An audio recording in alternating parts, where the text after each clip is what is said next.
ka Chineke ji ike niile mere anyị ebere, gbaghara anyị njọ anyị, duru anyị na ndụ ebebe.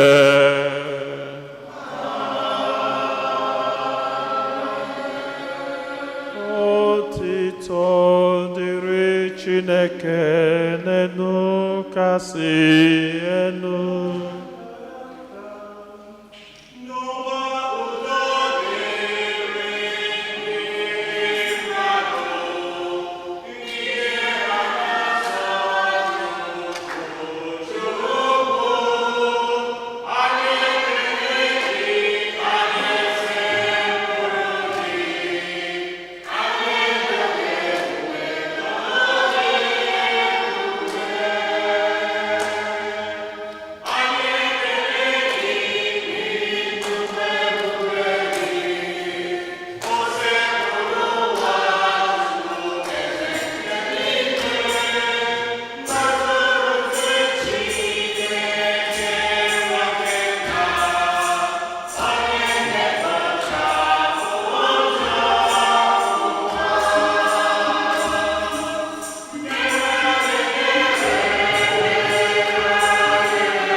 Chineke onye nwe anyị, site na amara nke oriri nke ụbọchị taa, idoro nzukọ gị nsọ na mbata niile na ebe niile.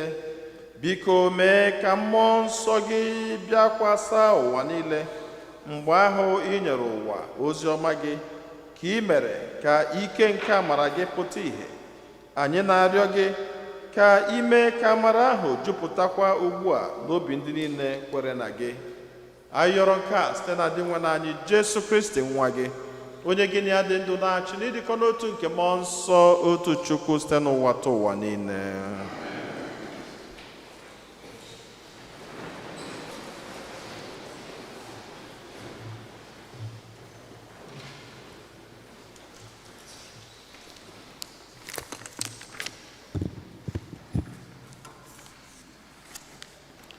Ihe ọgụgụ ewetara n'ọrụ ndị ozi. Mgbe ụbọchị Pentikọst ruru, ụmụazụ Jesu zukọrọ n'otu ụlọ. Na mberede, oke ụzụ dị ka nke oke ifufe na-efesi ike wee si n'eluigwe jupụta ụlọ ahụ dum ebe ha nọ. Ha wee hụ ihe dị ka ọtụtụ ire ọkụ ka ha na-ekesa onwe ha, nọkwasa n'isi onye ọbụla n'ime ha. Ha niile wee jupụta na mmụọ nsọ, wee malite ikwu okwu n'asụsụ dị iche iche, dị ka mmụọ nsọ ahụ si nye ha ike ikwukwa okwu. Na mgbe ahụ, ọtụtụ ndị Juu ndị na-atụ egwu Chineke bi na Jerusalem, ndị si na mba niile dị n'okpuru ọwụwa anyanwụ bịa. Mgbe ha nụrụ ụzụ a, oke igwe mmadụ wee gbakọọ. Ihe a wee gbaa ha gharịị, n'ihi na onye ọbụla n'ime ha na-anụ ka ndị ozi Jesu na-ekwu okwu n'asụsụ nke ala ya. Ịbọ ọbọ wee nwụọ ha niile n'ahụ. O jukwara ha anya, nke mere ka ha jụọ sị, ị nụkwanụ? Ọ bụkwa ndị a na-ekwu okwu bụ ndị Galili? Olee otu anyị niile n'otu n'otu si anụ ihe ha na-ekwu n'asụsụ ala a mụrụ anyị? Anyị si mba dị iche iche bịa, E nwere ndị Peshia na Media na ndị Elam na ndị si Mesopotamia, Judia na Kapadoshia na ndị si n'ime Pontus na Asia. E nwekwara ndị si na Frigia na Pamfilia, ndị si Ijipt na akụkụ Libia nke dị Sirin nso, na ndị ọbịa si na Rom bịa, ma ndị Juu ma ndị mba ọzọ ndị akpọbatara n'okpukpe nke ndị Juu, ndị Krit na ndị Arabia. Anyị niile na-anụ ka ha na-ekwu n'asụsụ anyị dị iche iche okwu banyere oke ọrụ niile nke Chineke. Okwu nke usekpụrụwa.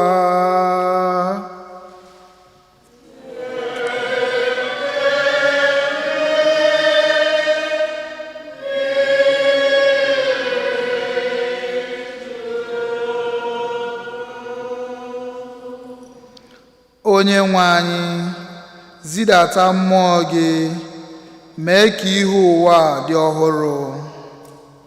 Onyenwe anyị, zidata mmụọ gị, mee ka ihu ụwa dị ọhụrụ. Mkpụrụ obi m too Onyenwe anyị, onye nwe m na Chineke m. N'ezie, ị nweghị atụ, ị bara ụba n'ọrụ aka gị dị iche iche. Ọ bụ gị kere ihe jupụtara n'ụwa niile. Onyenwe anyị, zidata mmụọ gị, mee ka ihu ụwa dị ọhụrụ.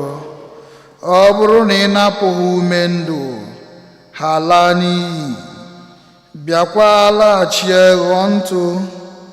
Ọ bụrụ na ị zidatara ha mmụọ gị, ha ghọọ ihe ekere eke, i wee mee ka ihu ụwa dị ọhụrụ. Onyenwe anyị, zidata mmụọ gị, mee ka ihu ụwa dị ọhụrụ. Ka ebube nke Onyenwe anyị dịgide ruo mgbe ebighị ebi. Ka Onyenwe anyị ṅụrịa ọṅụ n'ọrụ aka ya. Ka ihe mbụrụ n'abụ dị ya mma n'obi. Aga m aṅụrị ọṅụ n'Onyenwe anyị. Onyenwe anyị, zidata mmụọ gị, mee ka ihu ụwa dị ọhụrụ.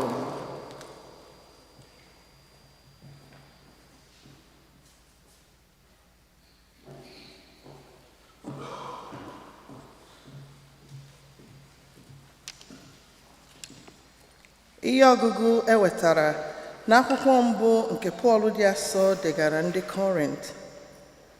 Ma ugbu a, achọrọ m ka unu ghọta nke ọma, ma ọ bụghị onye ọbụla na-ekwu okwu site n'ụdụdụ mmụọ nsọ nke Chineke na-asị, Jesu bụ onye abụrụ ọnụ. Ọ dịkwaghị onye ọbụla pụrụ ikwupụta na Jesu bụ Onyenwe anyị ma ọ bụghị site na nkụzi nke mmụọ nsọ. Onyinye amara dị iche iche, ma otu mmụọ nsọ ahụ na-enye ha niile. Oke ije ozi dị iche iche dịkwa, ma otu Onyenwe anyị ahụ ka a na-ejere ozi.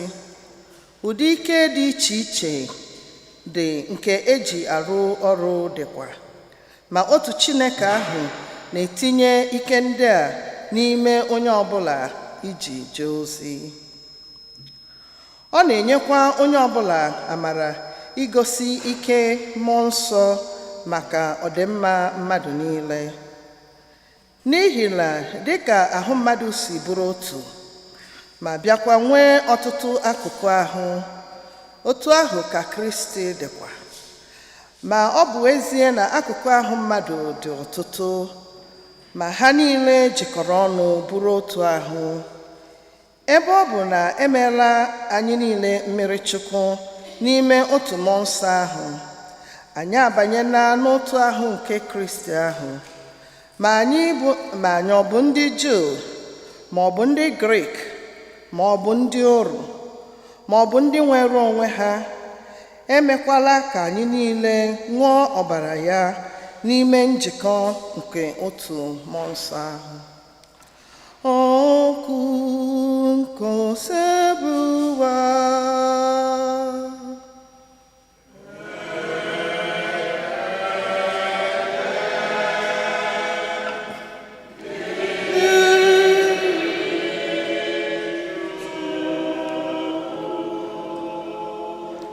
ukwu ọma bịa mmụọ nsọ n'obi anyị, si n'eluigwe zidata ihe gị nke dị ebube.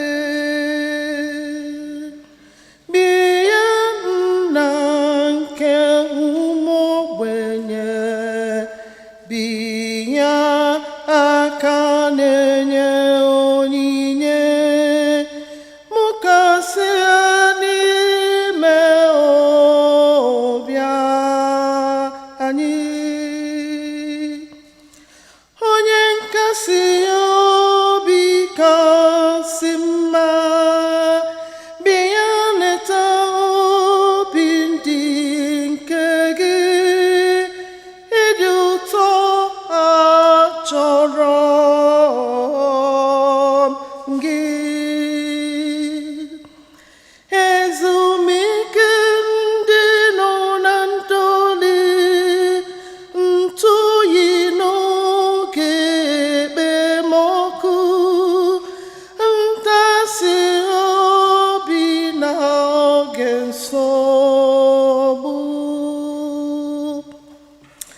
Zite ihe gị kasị nsọ ka o jupụta n'ime obi ndị niile kwere na gị. Ewepụghị onwe gị ihe mmadụ nkịtị pụrụ ime, mmadụkwa na mmadụ. Sachapụ ihe rụrụ arụ, wụọ mmiri n'ebe kpọrọ nkụ, gwọọ anyị ọrịa na ọnya. Gọzie ekwu nke kpọrọ nkụ ka ihe oyi na-atụnyere ọkụ, dozie ukwu gahiere ụzọ. Nye ndị kwerenụ onyinye, were onyinye asaa nke gị nye ndị tụkwasara gị obi. Were nzọpụta kwụọ ụgwọ, ụgwọ nke ibi ezigbo ndụ, nye ha aṅụrị ebighị ebi.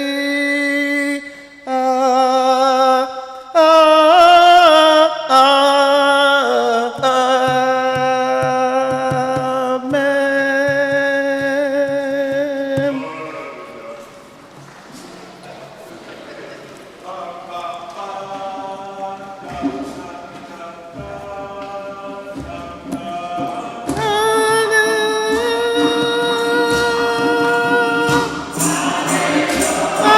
Hallelujah. Hallelujah. Hallelujah. Hallelujah. Hallelujah.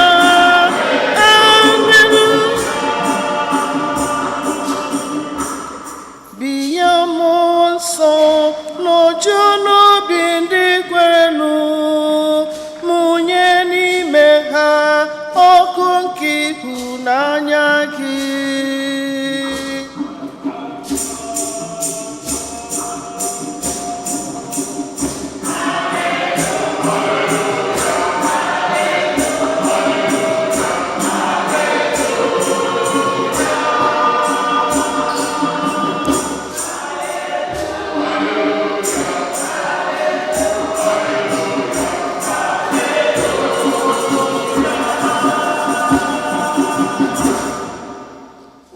onye nwe anyị nọnyere ụlọ.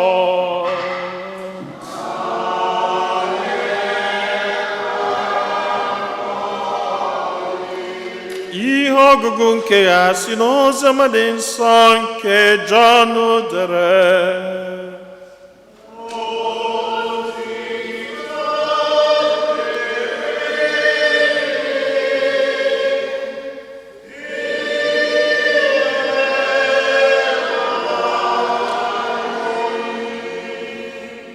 Na mgbede nke ụbọchị ụka ahụ n'ụbọchị mbụ n'izu, ụmụazụ Jesu zukọrọ kpọchie ụzọ n'ihi egwu ndị Juu.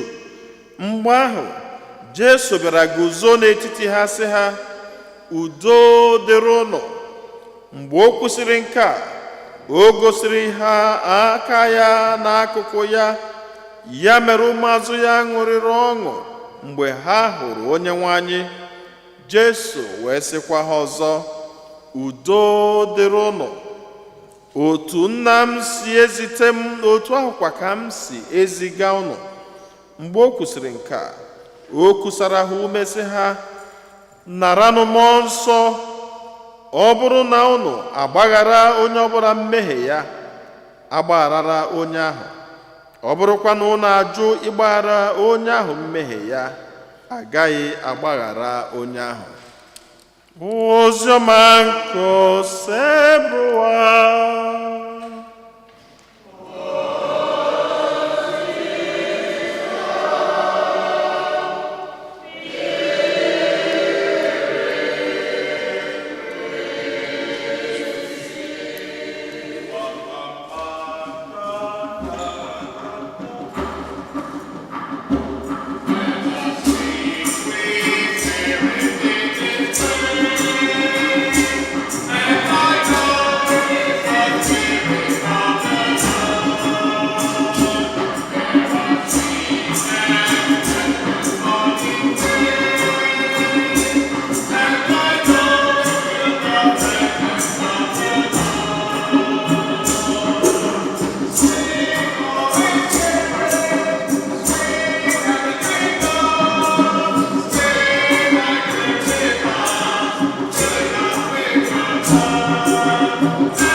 Amen.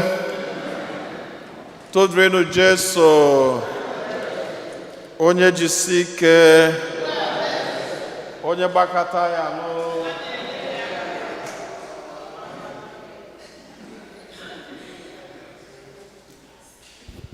Ifo na ndị a ga-enyela aka erikata, especially ndị nne na-anọ saịda. Ndị a ga-enyela aka erika. Ajụọ ha ọ mmiri ji ha ka ọ gịnị. Ma ndị bịakwu late amaghị m spirit of Pentecost. Amara m Pentecost mere eji bịa late tata. Mmụọ nsọ gbadata were ọnọdụ, Mmụọ nsọ gbadata were ọnọdụ.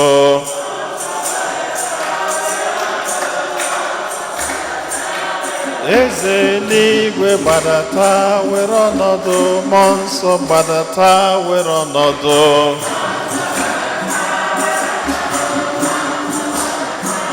Kajabamba gbadata were ọnọdụ, Mmụọ nsọ gbadata were ọnọdụ.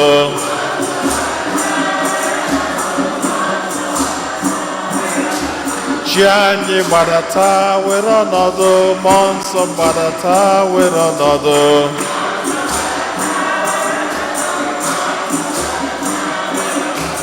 Alfa gbadata were ọnọdụ, Omega gbadata were ọnọdụ.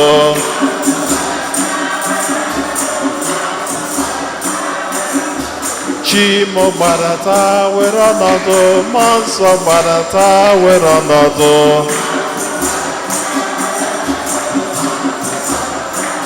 Odogwu anyị gbadata were ọnọdụ, Mmụọ nsọ gbadata were ọnọdụ.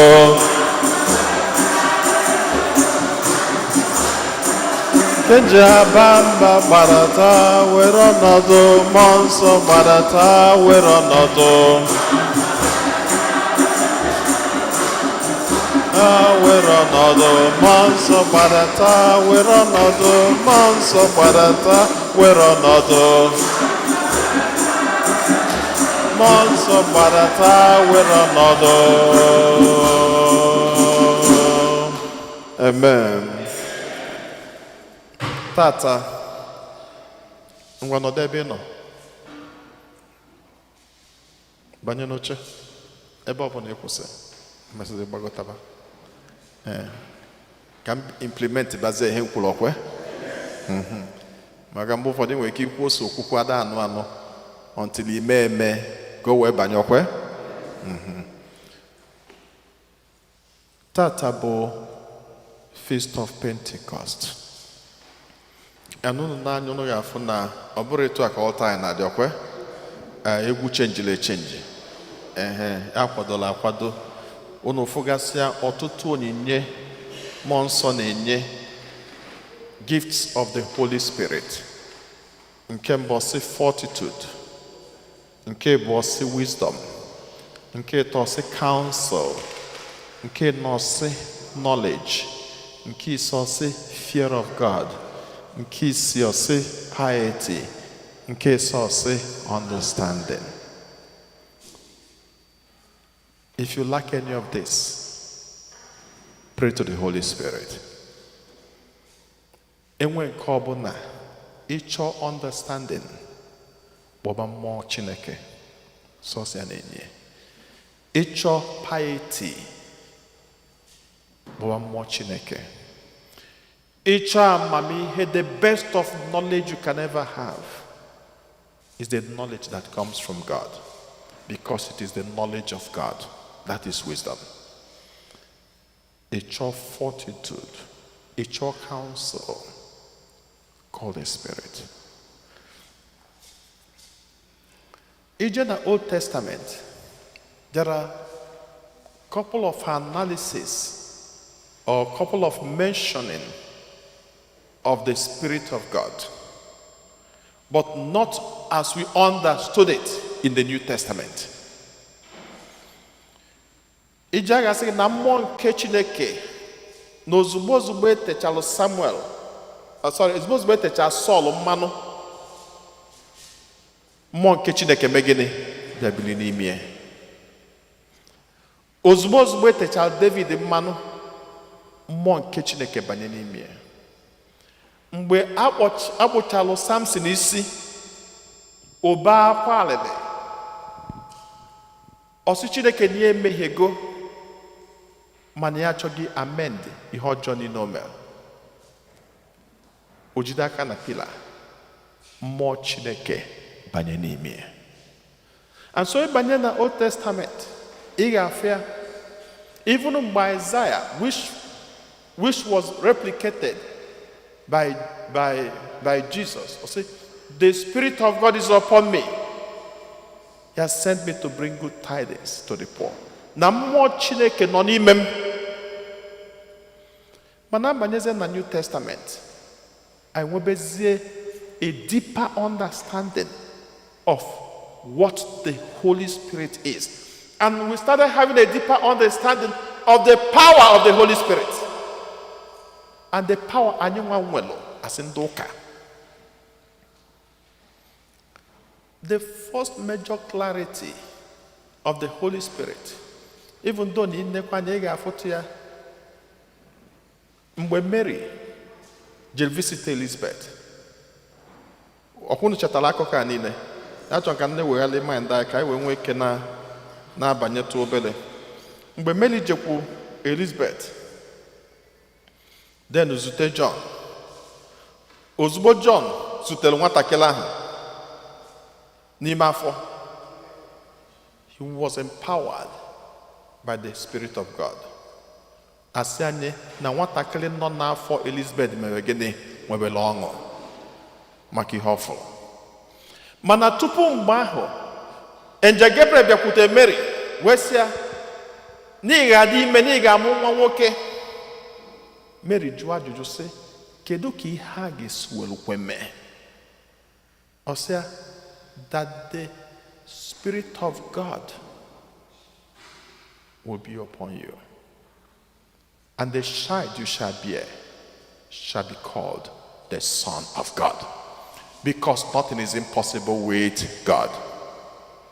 And agbagokwa mgbe Jesu mee baptism, enyekwa the connection of the Spirit, the triune God, and a voice kwuo, and the Spirit was upon him. And so the power of Jesus was energized. The first mission was empowered by the Spirit. Jesu wee banye, and na mmụọ Chineke ha bacha ha n'ime mgbe aka onye testimony say that the Spirit of God is now upon me to bring the good tidings to the poor, to set the prisoners free. Anabago. Ibanye, after we can have a little emphasis on the Spirit of God. Abanye mgbe Jesu na-akwado enwu na mgbe ọnwụ, ọ sị, I will not leave you like orphans. Na mama arapụnata unu ka ndị nwere nne na nna. N'eziokwu na nna chi si n'ụwa anụnwa wee pụọ, mana anọ m ya. Maka gịnị? I will send my Spirit to be in you. Na mmụọ m ga-anọnyere unu, the Spirit of truth, and it will teach you all things. Na ọ ga-akụziri unu ihe niile. Na ihe nji lebe emphasis aka, because ebe na-eje bụ ka anyị wee ghọta onyinye Chineke nyere anyị n'ụka. Because I say, and not John Kena got here, that God will never leave you like orphan. Yes, I will challenges. I will, but Kainaga, why? Kiwegota, what you have and what you are. I will not leave you like orphans. I'm going to fortify you. Agamenyu ni ike. Unu gejuwe na alụ ike unu gejuwe na ebi ndụ on daily basis. Ọ sị na unu atụ n'ụjọ ihe unu ga-ekwu na ihe unu ga-eme, because when the Spirit comes, He will give you what to say and what to do. When that power stays in you, it clears things. Now, ọ bụ na ị na-enene ịbanyezie na the first reading, were Pentecost, when they got the Spirit. Now, gịnị bụ Pentecost? Pentecost has existed even before this day. The meaning of Pentecost was the movement of Israelites from Egypt when we Passover. When I see the blood, I will pass over you on your Passover. Olili elili a na-akpọ olili gịnị? Olili ngabiga na-ekwusi na ike n'ụlọ ndị ụka. Njụọ unu ebe gịnị? Unu ekwu ọ na-atụzi n'ụjọ. Olili gịnị ka ọ bụ? Olili ngabiga, olili anyị ji agafe to the promised land. Ewekpọ ya, owetecha ọsọ ha ngwate n'ọbara. Na ezinụlọ ọbụla bụ ezinụlọ ndị Juu, unu techa ọbara ahụ, unu eri olili ahụ n'abalị ahụ, that feast will liberate you from the enemy. And so that when I see that blood, I will pass over you. When I pass over, I will pass over you and kill the other people and save you. And I remember again, when I see the blood, when I see the blood, and I will pass over you. So back at that word, pass over, came in. So hell is your linear. So from the day of that Passover until they got to the Mount Sinai, it took them 50 days. 50 days. So it was in celebration of that 50 days journey Kahaneme and Pentecost, which is liberating them from the Egyptians and leading them 50 days into safety on Pentecost. So feast the Pentecost on Wakaneme and actually onye ọbụla na-emove towards Jerusalem to celebrate this great liberation. Onye ka ị ga-eji connect kwa when the Spirit came on the day of liberation to save people from sin, to save people from bondage. Now, everybody moved to Jerusalem. So when they got to Jerusalem, people in them bus, so people from every nook and cranny of the world, now be for this feast.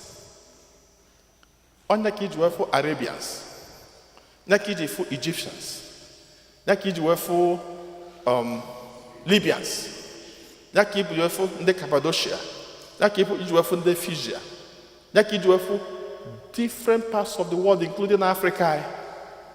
Everybody was there. Gịnị mere?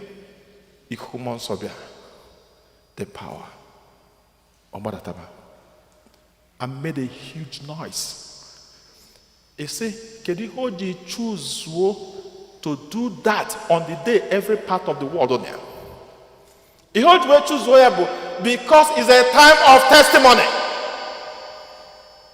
People show the word of God to every nook and cranny of the world, so that when they see the mystery and the power of God, onye luo megene, onye no ya megene, ọkọọla ibie ihe na-emenụ. Cheta na akwụkwọ nsọ sị, n'ihe a niile ngwala ụnụ mgbe ezoro ezo, na ga-emegene, na ga-ekwu on top of the roof. Or manifest that day. Ndị mmadụ nene, what is going on? Gịnị na-akpọtụ? Nke na-akpọtụzi bụ na ndị, number one, they were fishermen from Galilee, because somebody now akwụkwọ say, are these men not from Galilee? Ha gụrụ akwụkwọ. Azụ ka ha na-akụ. Ma ndị Galilee ha gụrụ akwụkwọ bụzi ndị ọnụ ha na-eme gịnị? Na-agba tatatatatatata all over the place. Ọzụkọ ndị a. And ọbụzọ n'ọnụ ha na-agba, that the power with which they speak was so different. And onye ọbụla, onye Egypt na-anụ ihe ha na-ekwu, onye Cappadocia na-anụ ihe ha na-ekwu in their own language. And I say, kedozi ka ihe ha si eme? Onye ọ na-enezi. That was the capture of the Spirit. Maka gịnị? The Spirit came in the form of flame of tongue and gave them power in their tongue. I want to know that there is so much power in your tongue. No, in the form of ile oko. They have power in their tongue. And with that power. And that's why your tongue, you use it to invoke that power. But sometimes we don't even use it. We don't even know it. Your tongue is huge. Your hands is huge. I will go back again. All very powerful.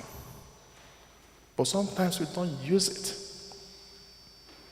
You go was in your testimony here, which I still always remember, and I still give that testimony. Makanasna etodike na komele megene. So that obia was Chineke megene achia. I think that should be some 8 years ago. Go here.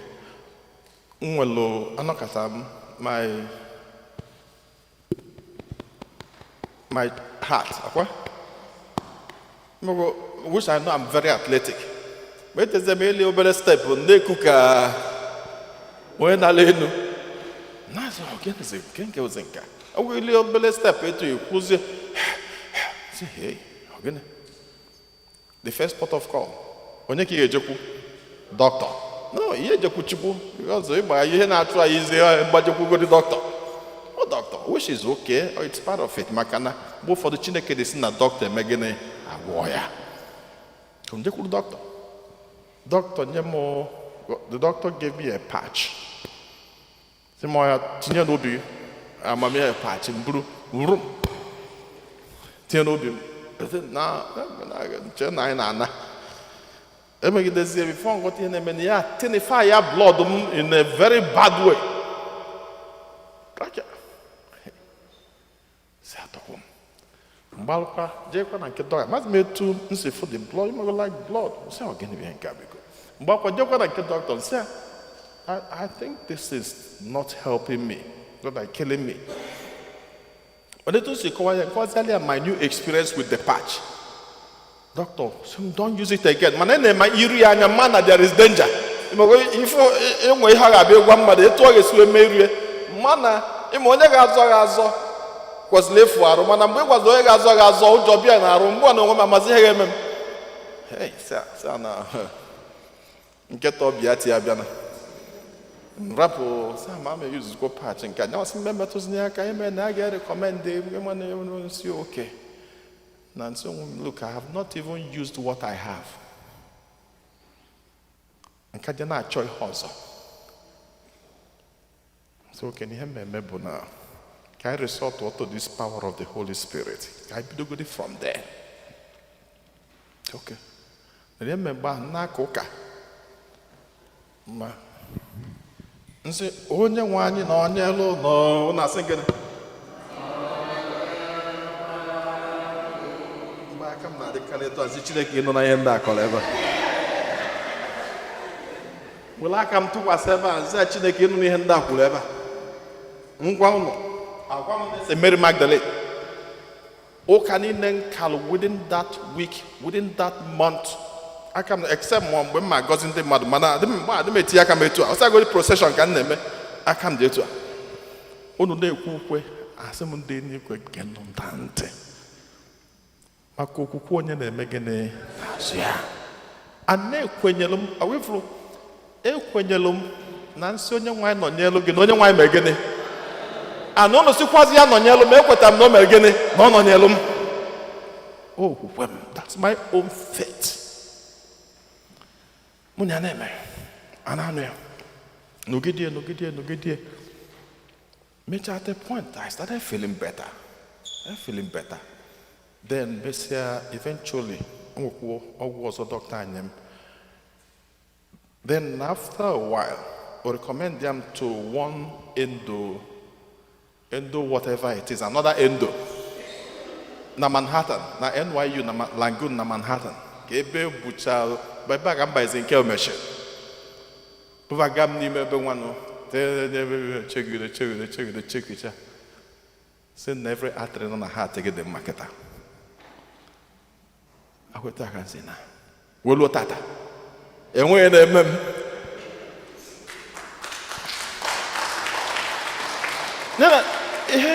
we have the power in our tongues.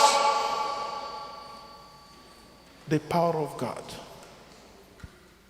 Use the tool that God has blessed you with. Man, again a problem. But for the a trust of what he knew. But for the water what he knew. But you have to believe it. You have to take it. You have to take it, you have to grab it, and you have to run with it. You have to. Yeah, you take it, you grab it, and you run with it. You have to. That's the way to relate with God. Happen in Ketirubu. That's the way to relate with God. Grab him. Why you rubo bala? Konaga, or say, if only I will touch the tassel, I'll be healed. That's the power of faith. That's how to approach God. I heard you chama Chineke. I heard you ijiruche onanyugaya. And a Jesus will see the power of the Holy Spirit. That's a huge gift. We have to be praying for them always. What is in the street is huge. I think I've explained this. What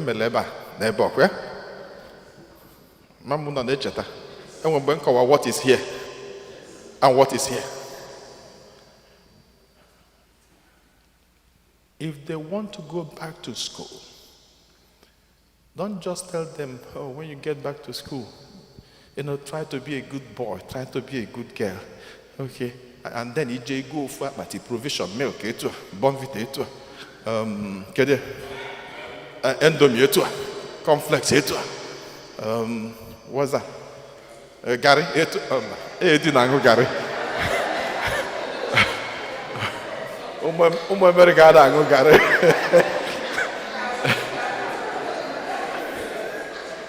Amen. I go get this gocha. Oh yeah, I say I try to be careful. Ona. Opo. Yana mwanano. Yana madanano. When they want to live, like I said, your tongue has power, and your hands have power. Use the authority God has given to you as a parent. Kneel them down. Enwere otu ọ na-akwụ ọsọ abụrụgodi mgbe Abraham zutere Melchizedek. Abraham, God speaks to Abraham. Akwụnụma. Mana ozugbo o zutere Melchizedek, because Melchizedek is the high priest of the time, what happened? Abraham knelt down. Abraham knelt down in total submission because of the position Melchizedek holds. Melchizedek was a high priest of the time. But Abraham hears the voice of God. But still understand that this man is so special before God. And that's why I say this special before this case. Let them kneel down. Lay your hands upon them and speak words of power in your tongue. And it shall become. And every word that flows from you, let it be convincing to you first.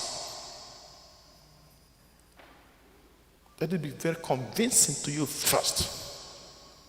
And then you say it, and it becomes. The power of the Holy Spirit. Torika, campus is eba.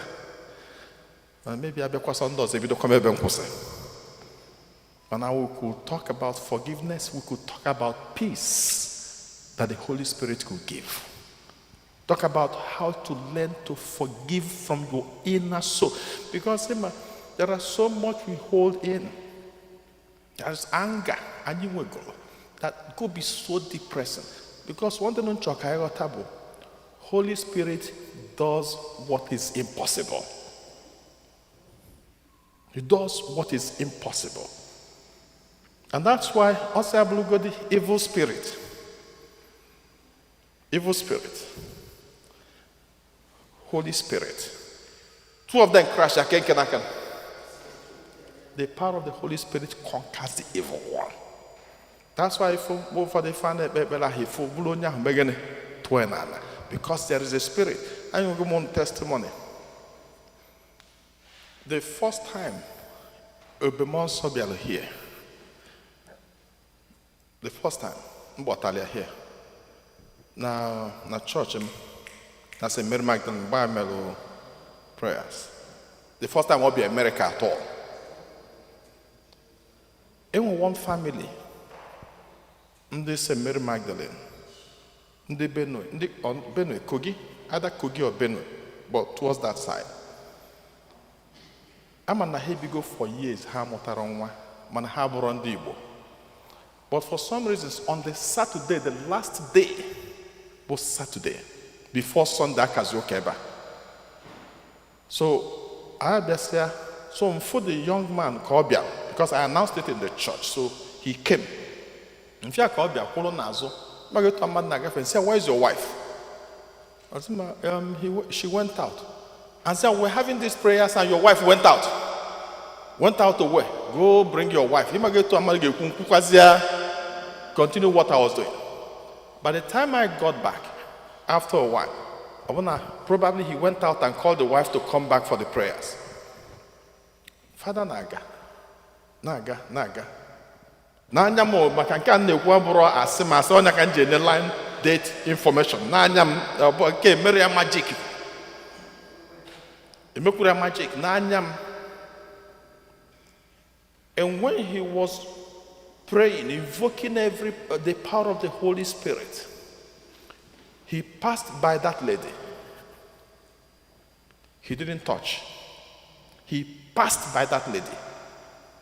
I passed right by that lady. The lady started revolting. Again, the lady revolted, Benyamaga. Basically, I'm not go back to her. Now, more because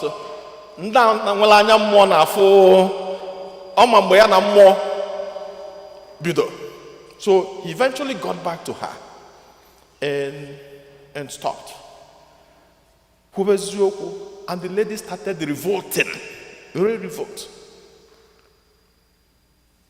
Then the next thing was honorable, I will never be pregnant for this body. Yes. Nantem. Also, I will never. Now, and then I knew it was not her speaking, but the evil one in her speaking. Nke a na America, ọbụkwa na Nigeria. Nke a na Springfield Garden, ọbụrụ na Toronto. I say, I will never be pregnant for this body. Father says, a lie, you must. Say, you must. Babazia invoking the Holy Spirit upon her. Or invoke the girl who chanted. She doesn't want any word of God to filter into that ear again. Makeba kambanaba ojidentia Father dopotantia. Speak about the words of power in the tongue. Speak about between blue the lady all that or pass out. Before Kuliteba almost because it was almost 10 minutes. She was shocked. Like you were at the back and you ended up in the front. What am I even doing here? And they thought that she was not even conscious of from the time she left the back to the front. Because it was not her revolting. It was what was in her that was revolting. And so she was not conscious. Just like when we hear about your injection, or pass her out. We know what is happening or what happened and all that and all that. She was shocked. Then, after that, July, August. Then I came back in September. Then by December, the lady did me. Then one the upper year. And also from Burunga Kokajiguelo Tata. So, so that we know that God is alive. The God you worship every day is alive. You have the power. Use it. Amen.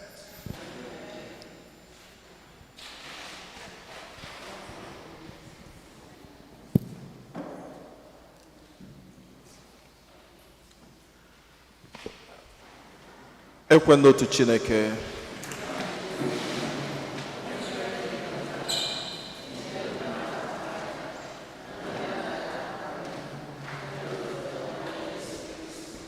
Otu nwa Chineke mụrụ na mụrụ tupu ụwa tụọ ụwa niile. Chukwu si na Chukwu, ihe si n'ihe. Ezi Chukwu si n'ezi Chukwu. Amụrụ ya amụ eme ya eme.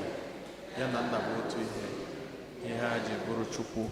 Onye si na ya mee ihe dum. Onye maka ihe anyị bụ mmadụ. Na maka ihe nzọpụta anyị si n'eluigwe gbadata. Were arụ na Virgin Maria. Site na mmụọ nsọ. Ọ bụrụ mmadụ.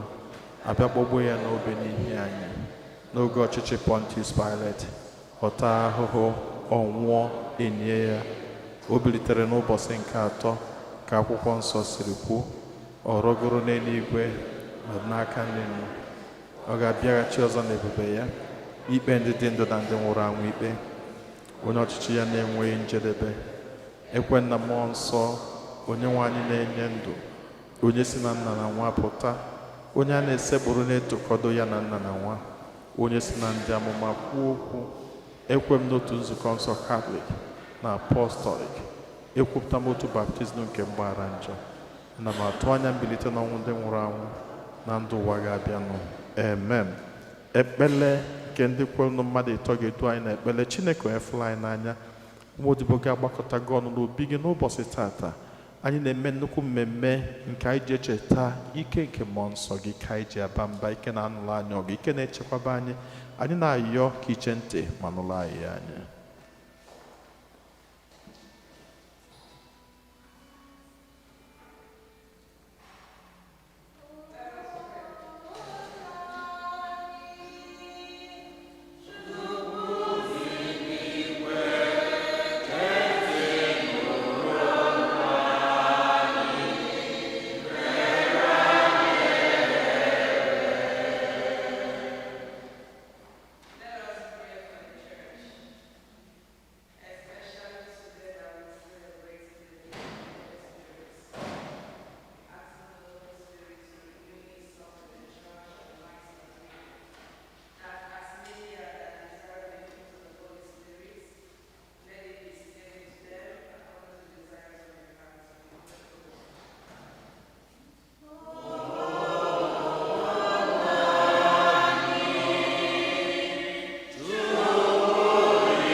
ka nnatazi isi anara onye Chineke bụ m n'obi ndị ọzọ.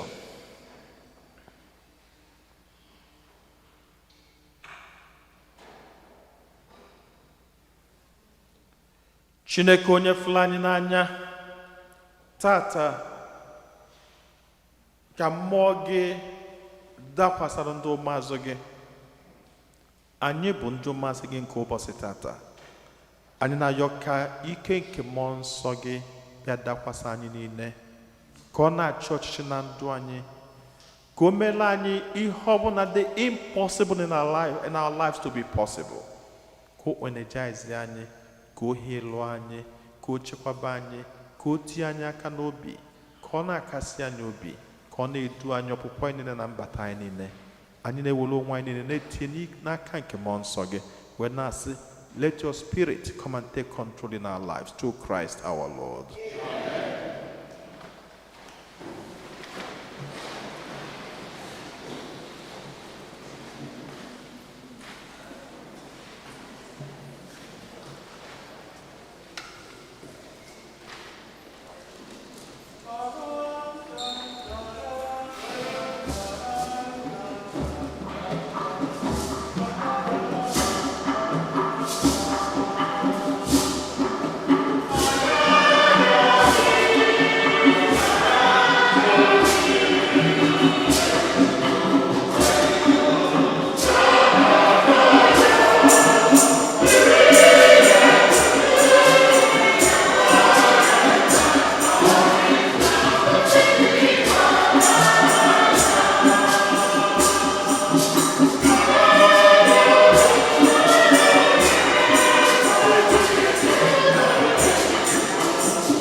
aja mụ na unu na-achụ bụrụ ihe ga-asọ Chineke ji kenene nara nọ.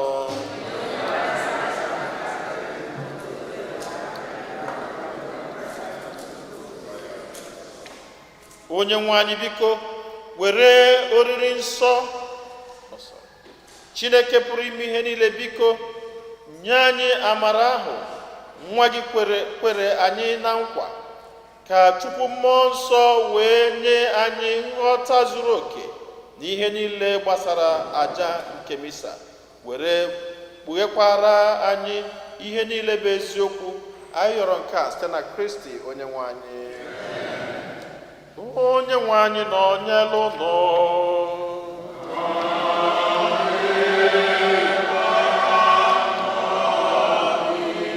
Welite n'obi ihe nọ.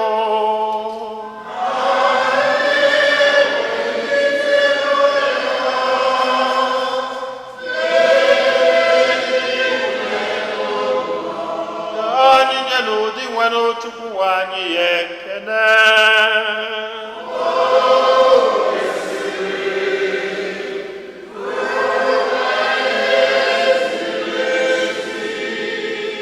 O kwesịrị ezi bụrụkwa ihe ziri ezi n'azụ ndụ na anyị ga-enye gị ekele oge niile na ebe niile, o nna dị nsọ. Chineke jikere na onye dị ụwa tụ ụwa site na Kristi dị nwe n'anyị, onye rọgoro n'eluigwe kacha elu, were nọdụ n'aka nri gị, bịa zitere ụmụ ya ndị o si n'ụwa ghọta mmụọ nsọ nke o kwere ha na nkwa. N'ihi nke a ka akụkụ ụwa niile ji jupụta na aṅụrị nke na-enweghị ube. Igwe ndị mmụọ ọma na ike niile nke eluigwe na-ekwe ukwe nke otito n'oge niile, na-asị:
Nna anyị dị nsọ, ezi eso gị na-edo ihe dum nsọ. Anyị arịọ ka ido onyinye ndị a nsọ erukwasa ha mmụọ gị, ka ha wee ghọrọ anyị arụ n'ọbara nke onye nwe anyị Jesu Kristi, onye bịara tupu edunye n'ọnwụ, nke o jiri aka wee nara o were achịcha nye gị ekele na otito, nyawa ya nye ya ụmụazụ ya, sị: naranụ nke a, rienụ ya ọnụ niile, nke a bụ arụ m nke a ga-eduru nye maka ụnụ.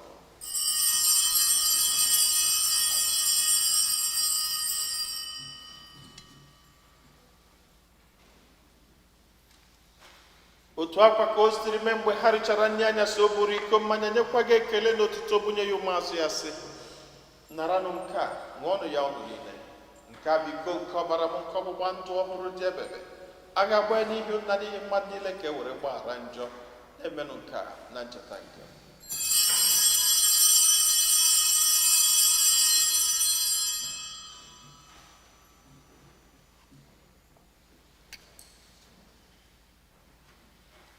Ka anyị kwupụtanụ n'ihe omimi nke okwukwe anyị na-eme ugbu a.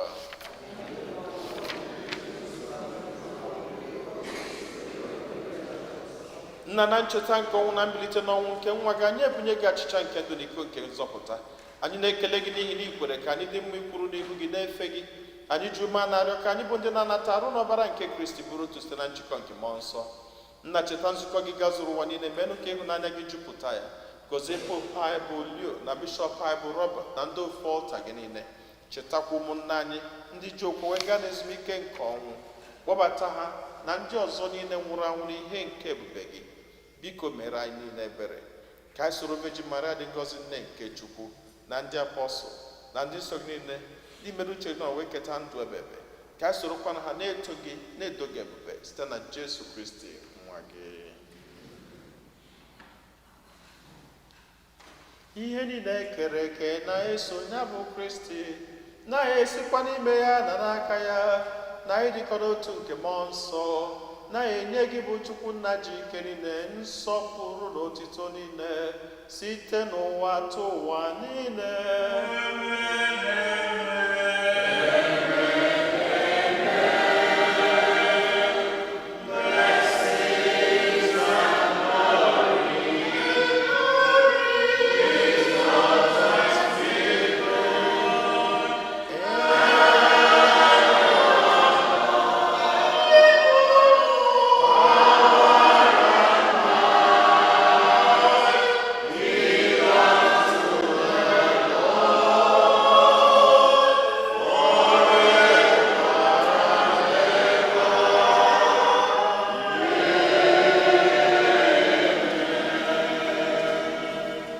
Anyị nọ n'eluigwe,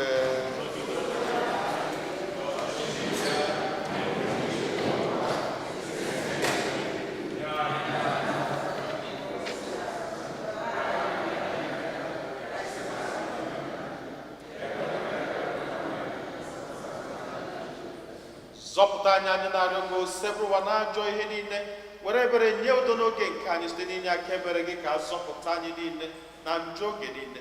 Anyị were gbanahụ nsogbu niile, were nchekwube dị nsọ na-atụ anya maka mbịaghachi nke onye nzọpụta anyị Jesu Kristi. Onye nwe anyị Jesu Kristi, onye gwara ndị apọstụl gị, udo ka m na-arapụrụ n'udo nke m ka m na-enye unu, elekwa n'anya na njọ anyị, kama lekwasị anya n'okwukwe nke nzukọ gị. Nye ya udo na-edikọ n'otu mgbe niile ka uche gị siri chọọ, gị bụ onye dị ndụ na-achị ebe ebe. Udo nke osebụrụ ụwa dịrị unu mgbe niile.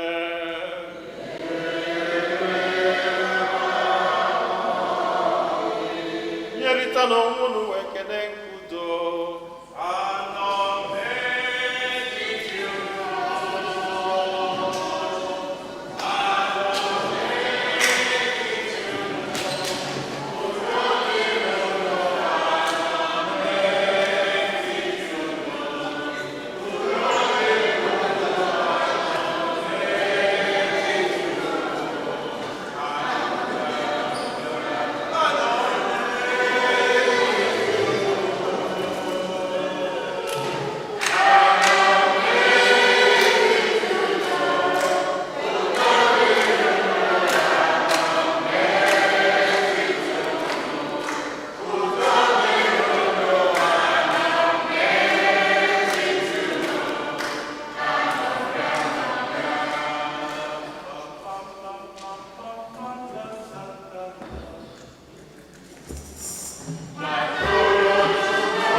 nne m na Kristi n'elu nwa atụrụ nke Chukwu n'elu onye ahụ na-ekpochapụ njọ nke ụwa anyị niile nwekwa n'isi ọma bụ ndị agbọ n'ori nke nwa atụrụ Chineke.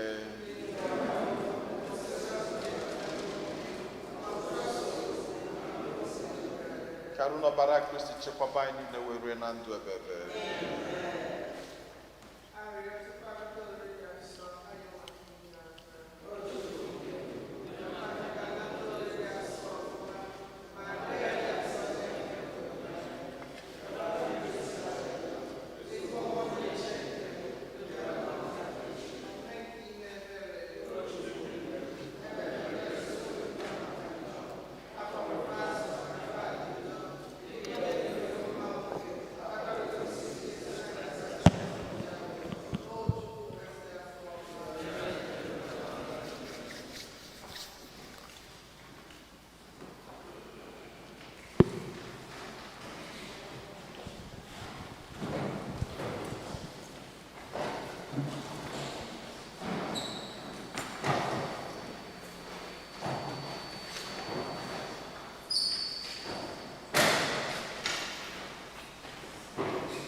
Come, Holy Ghost, Creator,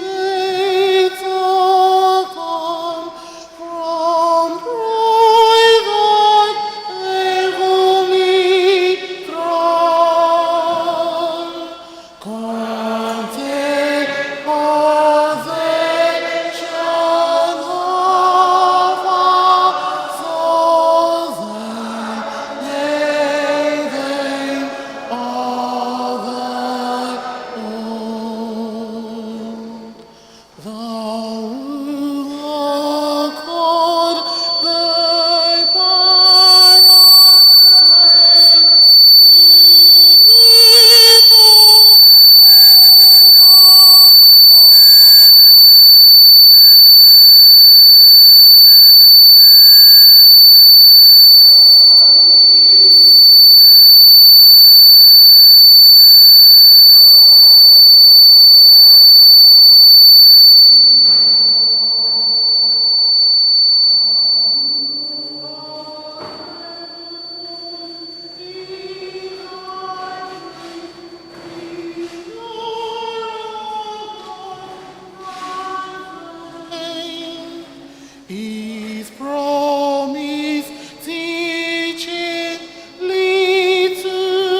Ka anyị yọọ ayịyọ. Onye nwe anyị biko were oriri nsọ nke anyị natara nye anyị agamnihu ka anyị wee na-enwe ịnụ ọkụ nke mmụọ nsọ ahụ ihukwasara ndị ụmụazị gị n'ụzọ pụrụ nnukwu iche n'ụbọchị taa. Ayọrọ nke a site na Kristi onye nwe anyị.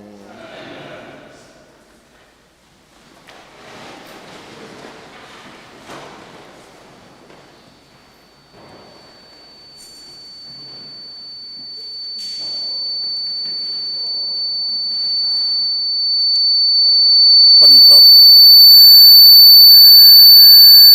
Chika, turn it up.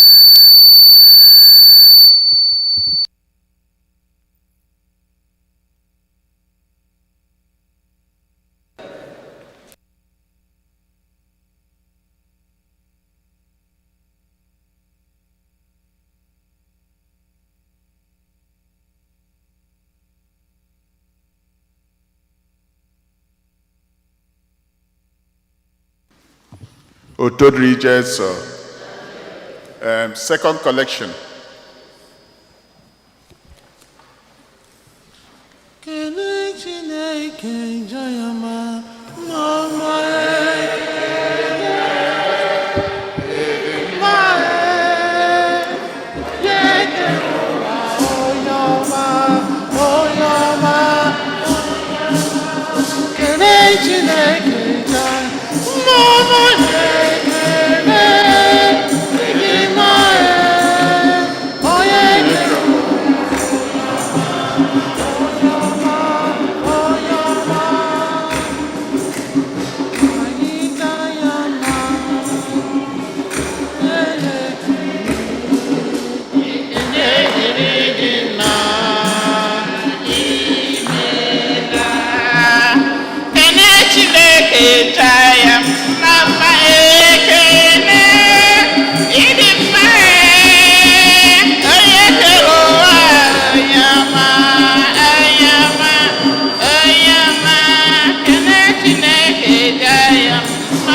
Otodri Jesu.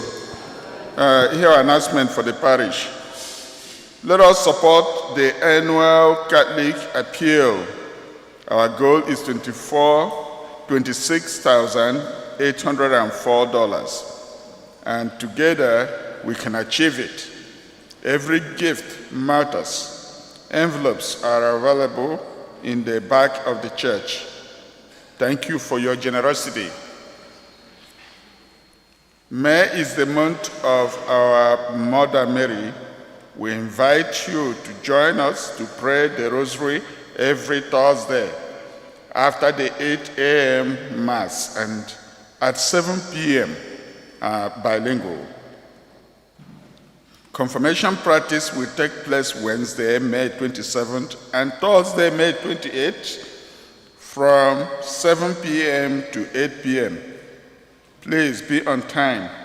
The confirmation ceremony will take place on Saturday, May 30th at 11 a.m. The children should be in the church basement by 10 a.m. Thank you. The flower circles from our garden are now available for dedication during the summer months.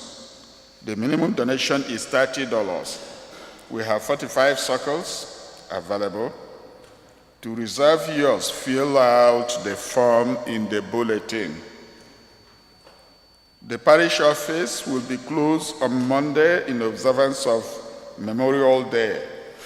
Have a safe holiday. St. Fortunata, together with parishes of our deanery, warmly invites you to join us for a special Corpus Christi procession on Saturday, June 6 at 2:30 p.m. The procession will begin at St. Michael Church, continue through St. Rita Church, and they conclude at Blessed Sacrament Church with the celebration of the Holy Mass. Please know that there will be no 5:30 p.m. Mass on Saturday, June 6th. Come and be part of this beautiful public witness of our faith and devotion to the Blessed Sacrament. We look forward to seeing you and your family at the procession. For more information, please see the parish bulletin. Otodri Jesu.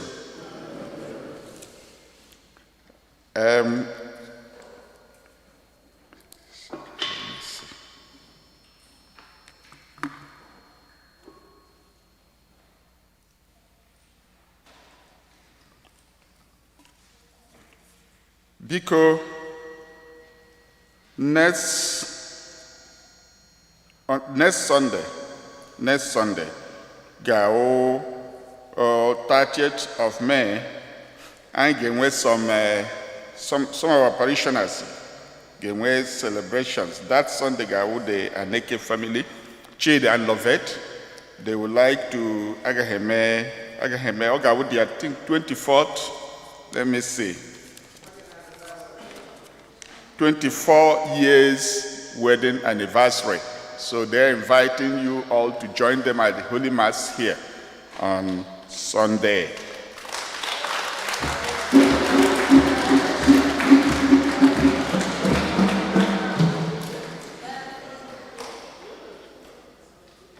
On the 7th of June, that's the Sunday after next, the Nade family, Tina is back, our choir mistress. All to the glory of God. Oga chaila ya lo mwenile ha lobata. Mana ha genye chukwu ekene the Thanksgiving Mass ha gawo on June 7th. Neba. So already that day, she will be able to tell us more. Also, the Ebu family, they work with Thanksgiving the same day. So, I post the flyers for these celebrations and Thanksgiving on our platform. So please go there, read more for further information.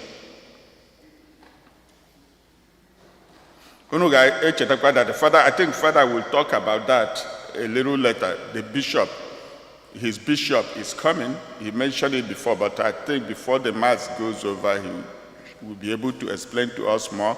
I post the information here on our platform. I got the Mass because the Mass got the same time as our Mass here. So, but the Mass again here. Initially, we thought that Oga will here. So, but Oga wona parish Father Cosmos, I'm sure he will be telling us more about that and the coordination. And of course, another activity we all announced this so that we can support each other. We can support each other. The neighbor family last Sunday announced here. Clinic where they serve the community, and Hannah Choka, our members come and also be part of the event on 6th of June. 6th June, Saturday. 11 a.m. to 4 p.m. Post go here on our platform, but we post it again for the address. So please, let's go and support Sir Nebo Nawuye, Dr. Mrs. Nebo, because he had just served the community around. But if we go there and see this community health fair, other people will see that what they are doing is serious. So let's support each other any way we can. Otodri Jesu. last Sunday, Jerry read the tell. When you like to about the tell where they read and summarize, that's the initiative of Father Cosmos. So read the last Sunday. I wasn't here, I apologize. Couldn't make it here, but she did it. He did it, and I was able to watch the video clip on our platform also. Father, today we can do the needful to him. I'm a memory Sunday. Oh, you're not here last Sunday? Okay. So, but we have to do what we have to do. He did it. Today, I think we are ready for it.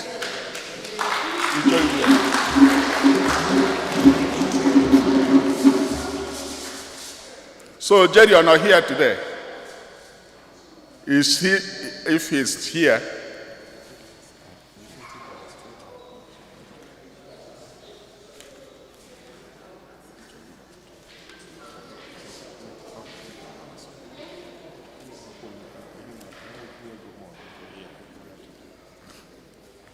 okay, so come on, Jerry.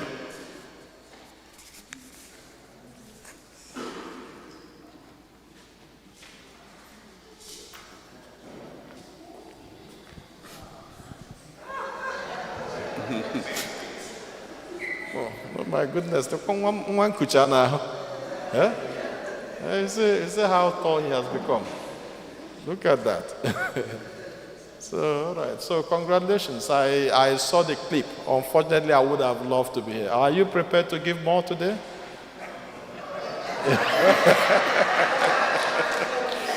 All right. Yeah. But I saw the clip. I enjoyed it, but I would have loved to be here because I heard it was so good. I'm so happy for you, and I'm so happy that you could stand before your brothers and sisters, not just before the public. This is your real people. They are your brothers, they are your sisters. This is all we have here in America, and I'm also happy that he was in Nigeria for 3 years. Am I right? Yeah, he went to Nigeria, did his JS1 to JS3. Yeah, nobody knew, but he flies in and out, and I was monitoring him growing. And not just that he went to Nigeria, he also in Nigeria, he went for a mathematics competition, representing his school representing Nigeria. Where was that? In Thailand? Yes. So he went to Thailand. Yeah. No. Just for you to know that we are building superstars here. We're building superstars. When they sit quiet, you think they don't know. They know a lot. Yeah, they know a lot. So he was the topmost in Nigeria, and then went for a competition representing Nigeria. Now he was in Nigeria, so now you see your child can be in Nigeria and be a superstar. Because sometimes we keep them in America. Oh no, I don't want. And my children, Jerry did not die in Nigeria. Jerry, did you die?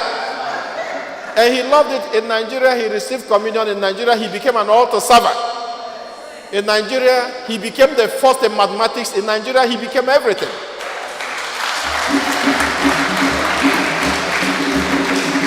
So anọ na-asụ Igbo, kwe na-anụ Igbo. Efugie. Maka ndị ụmụ ha ada asụkwudo Igbo hia, oyibo na-asụrụ jos ka mmenyere ndị tukwu ebe ụmụ ha ada asụ Igbo. Nekwo nke a, oyibo ka ọ na-asụ akpọ na Nigeria ọmụta Igbo. Ịtụọrọ ya enu kịta ọmalụ achị ile ana Patrick ọmalụ mgbe elele. A na-atụ inu etu anyị si wele ana Patrick ọmalụ. Nkịta ọ ya esi ibi eje na-azọ ụnọ maka nke abụọzi ime nwe ndị papa ha nwụchara asị ya, uncle, take this one. Take this one. And I'm back to America. Onye nke a ya azọta nke ọ ga-azọta nke so enwekwa ike ọ na nga kapelụ mpe ọ bụrụgodi 2 years ha ya revolt ibeche na ịkpọ na ya ọsọ gị tankma kpọ na aga nọ tawaze ịhụ na hapụkwa ebe a na-eje nwayọ mana uche ụnụ dị ya si na-eme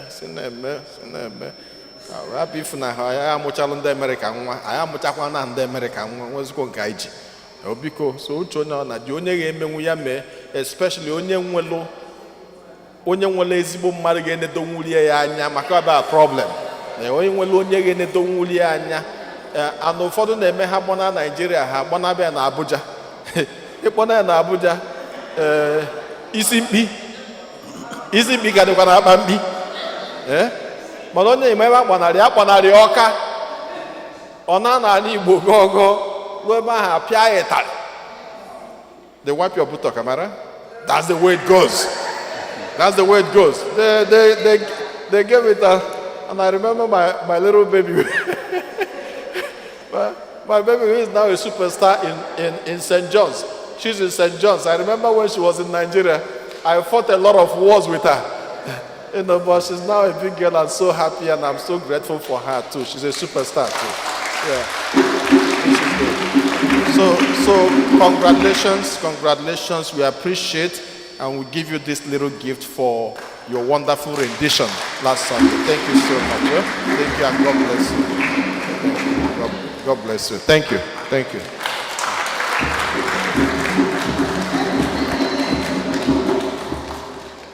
Otod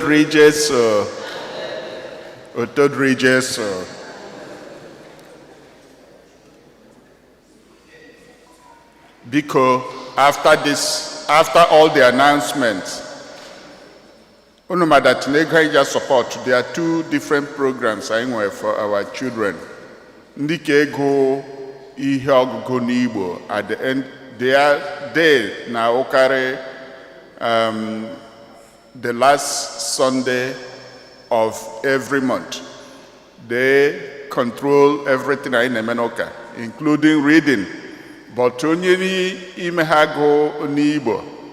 So anemi appreciate. They can Father Cosmos may initiate. Ega ije meha appreciate we go members donatory here. But we have almost completely run out of that. So today, after the announcement, please I can wear a little fundraise again for these two programs. I can go around our ushers will help with it. Otod regions, so can I make a announcement? We will do it. Yeah, family na akime na bauno. We te kwana kana ne Father Jose. We te nka bon ko moai, So family no. Eto obuna wete na kai we nwe kana support ụmụaka. We are so happy for what they are doing. Na ga ya agwuna. Kai si na we nyelo ha aka o ko ụmụaka we na enwe aṅụrị. In fact, Dr. Nna, in case a basket,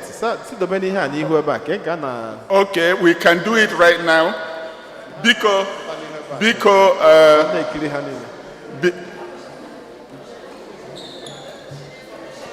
just put it. Okay, Dr. Nna. Has the new information? Has the new information of where?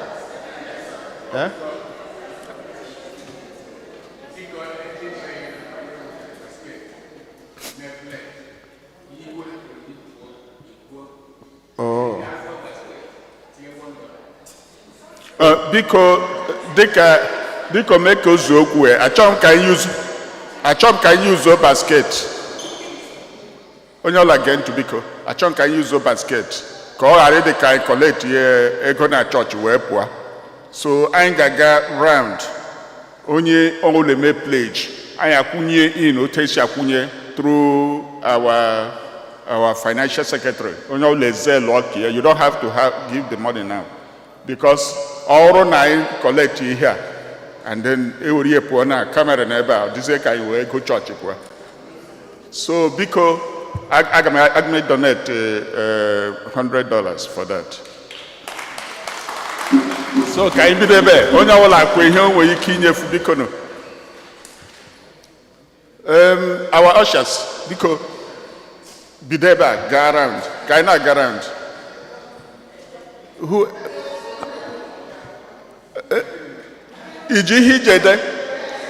The financial secretary needs something to write. Use your phone.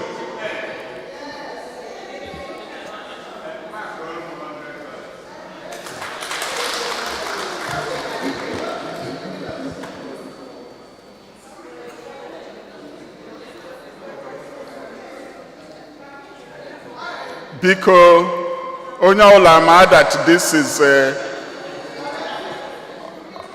way to encourage our kids.